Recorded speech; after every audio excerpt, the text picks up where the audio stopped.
Lying in total darkness and unaware of his current situation, he had to rely on sounds to find out what was going on. The surface he rested on was hard and coarse, almost like rough sandpaper, and his position was very uncomfortable. That much he could tell. Is this blood? He had an iron, almost metallic taste in his mouth. With words fading in and out, he was only able to make out 3 words: accident, pulse, and defibrillators. Alex was scared. He tried to remember what had happened, how he ended up like this, but he couldn't. The world he knew was going away, and the thoughts of death slowly drowning him. I'm too young to die. I'm only 19 and have my whole life ahead of me. I never got to see the pyramids, climb the Eiffel Tower. I promised to take Monica to see the aurora lights above the Iceland sky. Hang in there, buddy, said the paramedic. Don't give up. It's important that you talk to me. Tell me something about yourself. Can you do that for me? Blink twice if you understood this. Hurry, we're losing him! As the ambulance raced through the street. No, this isn't how I die. I demand help. I demand to be alive! He screamed, but no one could hear him, for his thoughts had no voice. Alex was from Colorado Springs, where he studied software engineering. He and his girlfriend Monica had been together for 5 years. He planned on marrying her one day, as soon as he found a good-paying job and set everything up. He had always planned on traveling with her around the world. But despite his best efforts, he couldn't say these things out loud. He couldn't even blink. Alex's blood pressure started dropping. As Alex was being unloaded from the ambulance, teams of nurses and doctors rushed toward him. The doctors grabbed the pedals and began resuscitating. Light began flashing in and out, his chest sinking and rising, his fingers feeling cold, and now his entire body feeling stiff. Is this really how I die? Has it all been for nothing? Would I have been forgotten in 2 years' time? What will they say at my funeral? They'll talk about the boy who got killed by a car. Pathetic. And why did this happen to me? Where was the angel that was supposed to watch over me? It doesn't matter anymore. My heart must have stopped beating, and I feel my brain running out of oxygen. I'm going to sleep. But Alex didn't die. Instead, he fell into a state of deep coma. His friends and family kept visiting him.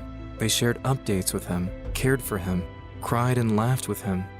But Alex was in another place, between life and death. And in that state, Alex would find himself sitting on a bench in the playground. There, he saw a young boy and a girl sitting on a teeter-totter. He walked toward them and asked where he was, but they didn't notice him at first. Maybe they too are between life and death. He insisted they tell him what they were doing there, but the children continued playing, wholly immersed in their game. After a while, the boy finally noticed Alex. Turning his head and looking at Alex, the boy presented himself as death, and the girl, his sister, as life. Both never stopped playing, only putting their feet down to push back up. He explained that if they stopped playing, all would disappear. The entire existence is the result of our game. Yours too. Both life and death are needed for you to exist. And yet, people value only life and despise death. Why is that? Why do you refuse to see us as one? Alex had no words to say. He was still processing the idea of being in a coma and talking to death and life. He asked the boy if he was dead, and the boy replied, "There is no such thing as being dead. I am death, and yet you see me playing with life."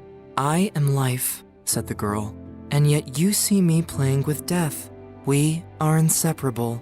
We are black and white, together creating all the colors you see around. We are silence and sound, together creating voices and music emerge. For too long have humans plotted new ways to separate me from my brother. You portrayed him in the worst possible ways, described him as an old wraith with a scythe, lurking around the corners." Alex felt anger in his confusion. He felt like the teeter-totter life and death were playing on. Life claimed he was being unfair to death, and death was saying he was taking life for granted. "What we are doing is the universe," said life. "And you are a part of it. You too are playing it. It is a place for both dead and living. It starts, sometimes feels right, sometimes wrong, and then ends. And if it didn't end, it wouldn't be worth playing. And when this particular game ends, it doesn't mean another isn't starting. But you people aren't living nor dying. You are merely surviving, demanding to be alive. You must go on. You mustn't get sick, and you mustn't give up. Why? Because of your fear of dying, you are only surviving, not living, enjoying nothing, afraid of everything. And in the moment of death, you regret not living. You regret not seeing pyramids because you thought there would be enough time. But how much time is enough time? "Oh, the future is the sweetest lie on earth," said life. "No one ever thinks that you and all the people you ever met will eventually die until death. Did you genuinely consider it? Did you accept the inevitability of death? You didn't. Otherwise, you would cherish the present very dearly. You would love your friends and family on the level you couldn't understand. Did you truly love them? Did you cherish the present? You weren't, for you would appreciate every moment and every fiber of it. You were breathing, feeling, seeing, hearing, scenting, and tasting. You had the opportunities for living, and you took it for granted, hooked on the drug of the future. Tell me, when did time ever solve anything? Did it work out for you?"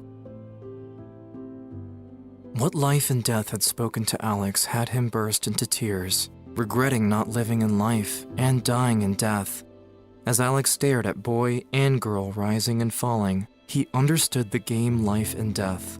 The constant push and pull are in no one's hands, but the choice to fear death is the same as fearing life. Boy and girl gave him a choice, to either wake up and live or die and leave everything behind. He chose life. They told Alex he wouldn't remember having this conversation, but he will bring with him the feeling of tranquility. From now on, he will know that no matter what happens, death will remind him that everything is going to be all right in the end. And if the fear of dying sometimes overwhelms him, he will accept it. He will no longer curse death, but see it as a gift of nature, a chance to let go of everything he held dearly, to experience pleasure and love, to experience death. He will see the huge role it plays in his life, the magnitude and the importance of it. In some weird way, he will see that death is life. Thus life snapped its fingers, and Alex woke up. With the help of his loved ones, he quickly regained strength. Alex eventually graduated, and together with Monica, saw the pyramids, climbed the Eiffel Tower, saw the aurora lights in Iceland, and married each other. At the age of 72, he held Monica's hand as she was dying in a hospital, old and sick. To honor the promise they made to each other, he traveled to England and brought her ashes with him.